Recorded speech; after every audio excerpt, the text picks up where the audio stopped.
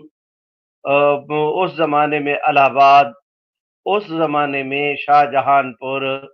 کئی مقامات پر قادیانیوں کے خلاف عدالتوں میں کیس بھی گئے۔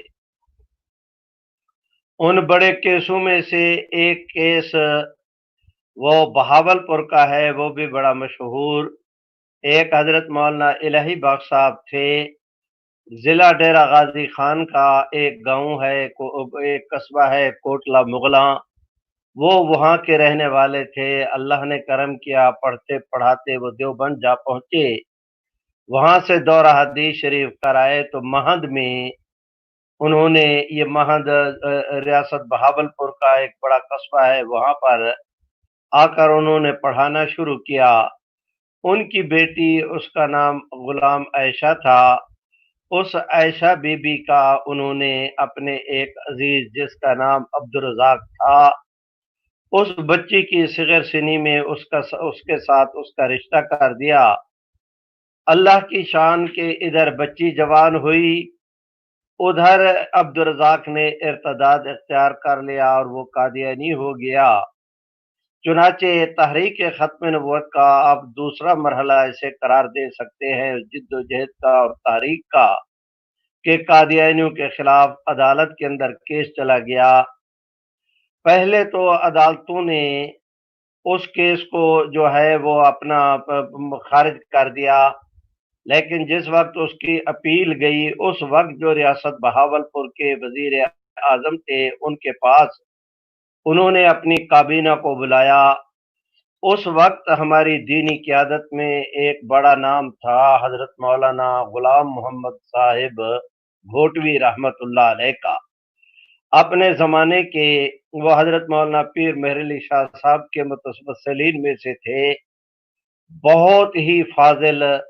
اور حق تعالی شانہ نے علم کے ساتھ انہیں وجاہت بھی دی تھی۔ چنانچہ وہ اس جو ہے وہ بہاولپور کے اس وقت یہ جو جامعہ آج کل جو اسلامیہ یونیورسٹی ہے، اس کا پہلا نام جامعہ عباسیہ تھا، وہ اس کے چانسلر تھے۔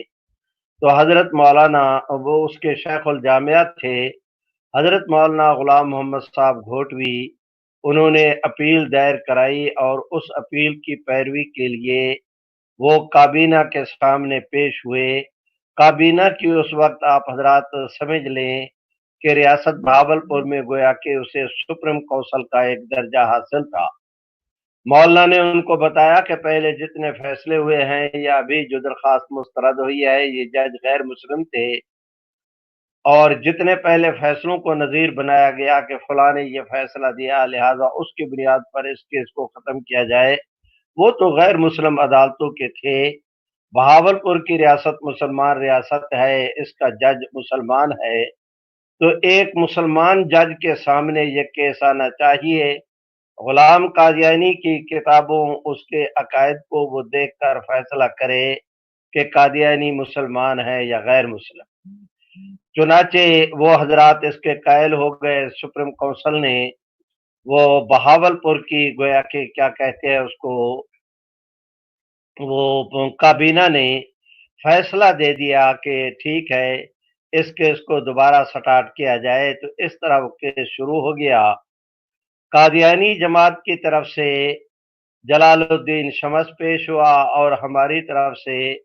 حضرت مولانا غلام محمد صاحب گھوٹوی اور حضرت مولانا محمد صادق صاحب۔ ایک حضرت مولانا غلام محمد صاحب گھوٹوی رحمہ اللہ کا بیان ہوا۔ اس دوران میں عدالت نے دونوں فریقوں کو کہہ دیا کہ آپ حضرات اپنے اپنے طور پر ہندوستان کی چوٹی کی قیادت کو بلوائے، وہ حضرات آئے، پوری امت کا موقف کھل کر سامنے آنا چاہیے۔ قرآن اور سنت کی روشنی میں نے فیصلہ دینا ہے، کسی قسم کا کوئی ابہام اور اشکال باقی نہ رہے۔ چنانچہ حضرت مولانا غلام محمد صاحب گھوٹوی کا خط لے کر حضرت مولانا محمد صادق صاحب دارالعلوم دیوبند گئے۔ حضرت مولانا سید محمد انور شاہ صاحب کشمیری، حضرت مولانا مرتضی حسن چاند پوری، حضرت مولانا ابو الوفا شاہ جہان پوری، حضرت مولانا محمد حسین کولو تارڑ پوری، اور حضرت مولانا نجم الدین صاحب پروفیسر اورنٹیل کالج، اور حضرت مولانا ابو الوفا شاہ جہان پوری، ہمارے مخدوم حضرت مولانا مفتی محمد شفیع صاحب عثمانی دیوبندی، یہ حضرات اس کے، اور دوسرے، اب مجھے سارے حضرات کے نام مجھے اس وقت مستحضر نہیں، یہ حضرات اس کیس کی پیروی کے لیے تشریف لائے۔ اس موقع پر میں چاہتا ہوں کہ آپ حضرات توجہ کریں کہ یہ کیس کتنی اہمیت کا حامل تھا کہ کئی مہینے تک یہ حضرات یہاں پر رہے۔ ابتدا میں جو سب سے پہلے درخواست دی گئی تھی وہ 1925 کی بات ہے، فیصلہ جا کر 1935 کے اندر ہوا، گویا کہ یہ 10-11 سال برابر کیس چلتا رہا۔ اور آپ دوست یہ سن کر خوشی محسوس کریں گے کہ سوائے 2-3 حضرات کے جن کا میں نے ذکر کیا، ایک تو حضرت مولانا نجم الدین صاحب ہیں، اور ایک شاید کوئی حضرت مولانا ابو الوفا شاہ جہان پوری، یہ دو، اور ایک حضرت مولانا محمد صادق صاحب، یہ 2-3 حضرات ایسے ہیں کہ ان کے میں مزارات مبارک پر نہیں جا سکا، ورنہ اللہ کا فضل ہے کہ میں خود وہ اپنا بہاولپور کی جج، عدالت کے جج جناب اکبر خان صاحب، اور درخواست دینے والی وہ خاتون عائشہ بی بی جو جلال پور میں جن کا جو قبرستان کے اندر مدفون ہے، حضرت مولانا غلام محمد گھوٹوی، حضرت مولانا محمد حسین کولو تارڑ پوری، حضرت مولانا مفتی محمد شفیع صاحب، اور حضرت مولانا سید محمد انور شاہ صاحب کشمیری، ان حضرات کے مزارات پر اللہ رب العزت نے مجھے جانے کی توفیق بخشی، اور اللہ کا فضل ہے کہ میں صرف عقیدہ ختم نبوت کے تحفظ کے سلسلہ میں ان حضرات کی خدمات کو خراج تحسین پیش کرنے کے لیے، وہ کیا کہتے ہیں کہ اپنے قلب و جگر کی گہرائیوں سے سراپا ان کا جو ہے وہ متقد ہو کر ان حضرات کے مزارات پہ کیا ہوں۔ میں یہ تفصیل اس لیے عرض کر رہا ہوں کہ اس موقع پر میں آپ حضرات سے ایک گزارش کرنا چاہتا ہوں، ہمارے بہاولپور، اور یہ تحریک ختم نبوت کا حصہ ہے، ہمارے بہاولپور کے اندر ایک ہوتے تھے علامہ رحمت اللہ ارشد۔ یہ علامہ رحمت اللہ ارشد، میں نے ان کی زیارت بھی کی ہے، ملاقات بھی کی ہے، مجلسوں سے فائدہ بھی اٹھایا ہے۔ ہماری ختم نبوت کی سالانہ کانفرنس ہوتی تھی چناب نگر، اس میں چنیوٹ میں، چناب نگر سے پہلے، وہ اس کانفرنس میں تشریف بھی لاتے تھے۔ تو میں درخواست گزار ہوں کہ یہ بڑے ہی پارلیمنٹرین مقرر تھے، اور مغربی پاکستان اسمبلی کے یہ قائد حزب اختلاف بھی رہے ہیں۔ جس وقت بہاولپور کی عدالت کے اندر کیس چل رہا تھا، یہ کیس خود حضرت مولانا رحمت اللہ ارشد نے بتایا کہ میں اس میں اس وقت عدالت کے اہل مد زود نویسی کے شعبے میں اس وقت عدالت کی خدمت کرتا تھا۔ ایک دن فتح الرحمود کا حوالہ جو مسلم الثبوت کی شرح ہے، حوالہ پیش ہوا۔ آج کل تو یہ کتاب ہمارے کیا وفاق المدارس کے نصاب کا حصہ ہے، اس زمانے میں اس خطے کے اندر یہ کتاب نہیں ملتی تھی، اس کا جو ہے وہ اپنا مصر کے اندر چھپی تھی۔ تو حضرت مولانا سید محمد انور شاہ صاحب کشمیری رحمت اللہ علیہ نے کہ وہاں گفتگو کے دوران میں کہہ دیا کہ مرزا غلام احمد قادیانی یہ اللہ رب العزت کی توحید کا اس نے انکار کیا، اس لیے کافر ہے۔ غلام احمد قادیانی اس لیے کافر ہے کہ اس نے انبیاء علیہ السلام کی توہین کی، اس نے پیغمبر اسلام کی اہانت کی، سیدنا عیسیٰ علیہ السلام کی اہانت کی، اس نے ختم نبوت کا انکار کیا، اس نے دعوی نبوت کیا، اس نے پوری امت کو کافر کہا۔ تو یہ 5-6 دلائل دیے، قادیانیوں کے وجوہ کفر بتائے حضرت مولانا سید محمد انور شاہ صاحب کشمیری نے، اور اللہ کا فضل ہے یہ ساری چیزیں اب چھپی ہوئی موجود ہے۔ حضرات گرامی، حضرت مولانا انور شاہ صاحب کشمیری رحمت اللہ علیہ نے بیان کرتے ہوئے فرمایا کہ جس طرح نص قطعی کا منکر کافر ہوتا ہے، اسی طرح جو تواتر کا منکر بھی کافر ہوتا ہے۔ تو جو مسئلہ نص قطعی سے قرآن مجید سے ثابت ہو وہ بھی دین ہے، جو احادیث متواترہ سے ثابت ہو تو اس کے انکار سے بھی کفر لازم آتا ہے۔ اگلے دن جلال الدین شمس آیا تو اس نے آ کر وہی کتاب پیش کر کے کہا کہ شاہ صاحب کہتے تھے کہ میں نے کہ جو تواتر کا منکر ہو کافر ہے، تو یہ اس کتاب میں لکھا ہے کہ فلاں حضرت امام صاحب وہ کہتے ہیں کہ میں تواتر کو نہیں مانتا، تو اگر فتویٰ لگانا ہے تو اس امام صاحب پر بھی لگائے، مثلا حضرت امام شافعی کا کہا یا کس کا اب مجھے صحیح یاد نہیں۔ حضرات گرامی، جس وقت یہ حوالہ پیش ہوا، پوری عدالت کی اس وقت پوزیشن یہ تھی کہ جس طرح کوئی آدمی کسی تالاب کے اندر نہا رہا ہو اور اس میں کرنٹ چھوڑ دیا جائے تو اس وقت نہانے والے کی جو بے چینی کی کیفیت ہوتی ہے، سب کی یہی کیفیت ہوئی۔ عدالت سمیت سارے حضرات کی آنکھیں کھلی کی کھلی رہ گئیں کہ شاہ صاحب نے کیا کہا اور اس صاحب جلال الدین شمس نے کیا حوالہ دیا۔ اب جب سب حضرات کی نظریں شاہ صاحب کی طرف اٹھیں تو شاہ صاحب کرسی پر ٹیک لگائے بیٹھے تھے، تھوڑا سا سیدھے ہو کر بیٹھ گئے اور ٹیک چھوڑ دی، اور جج صاحب سے کہا کہ صاحب انہوں نے حوالہ بیان کرنے میں دیانت سے کام نہیں لیا۔ اس کتاب میں یہ نہیں ہے کہ امام صاحب کہیں کہ میں تواتر کا نہیں مانتا، وہ کہتے ہیں کہ فلاں حدیث تواتر سے ثابت نہیں، میں اس حدیث کے حدیث متواتر ہونے سے انکار کرتا ہوں۔ وہ تو ایک حدیث کے متواتر ہونے سے انکار کر رہے ہیں، تواتر کے منکر کو تو وہ بھی کافر کہتے ہیں۔ آپ انہیں کہیں کتاب دیں، میں عبارت پیش کرتا ہوں۔ جلال الدین شمس کے تو وہم و گمان میں نہیں تھا کہ کوئی ہندوستان کا عالم دین اس کتاب کو وہ پڑھے گا یا اسے پتا ہوگا۔ اب شاہ صاحب کے تبحر علمی کا یہ عالم، اس نے فوراً کتاب کو بغل میں دبایا تو حضرت شاہ صاحب رحمت اللہ علیہ مسکرائے اور جلال الدین کی طرف دیکھ کے کہا کہ جلال الدین، جو 2 گتوں کے درمیان لکھی ہوئی کتاب کا علم ہے اس پر تو تم قدغن لگا لو گے، جو اللہ نے انور شاہ کے سینے میں علم رکھ دیا ہے اس پر آپ کس طرح قدغن لگا سکتے ہیں؟ یہ کہا اور اللہ کا نام لے کر جج صاحب سے کہا کہ جج صاحب، آج سے 28 سال پہلے میں نے قاہرہ کی یونیورسٹی میں اس کتاب کو پڑھا تھا، ساری کتاب مجھے یاد ہے، وہ جس عبارت سے انہوں نے استدلال کیا میں وہ آپ کے سامنے پڑھتا ہوں، آپ لکھیں اور انہیں کہیں کتاب کا متن دیکھ کے بتائیں، انشاءاللہ ایک حرف کا فرق نہیں آئے گا۔ یہ فرمایا اور فرما کر کتاب کی عبارت یاد پڑھنی شروع کر دی۔ حضرات گرامی، یہ اس سطح کے حضرات تھے، اور میں تسلیم کرتا ہوں کہ قادیانی جماعت میں جلال الدین شمس بھی اس وقت ان کا چوٹی کا مناظر شمار ہوتا تھا۔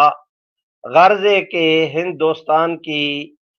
امت مسلمہ کی پوری نمائندگی اور بھرپور نمائندگی اس تحریک میں بہاولپور کے کیس کے اندر بھی موجود تھی، اور اسی طرح قادیانی جماعت بھی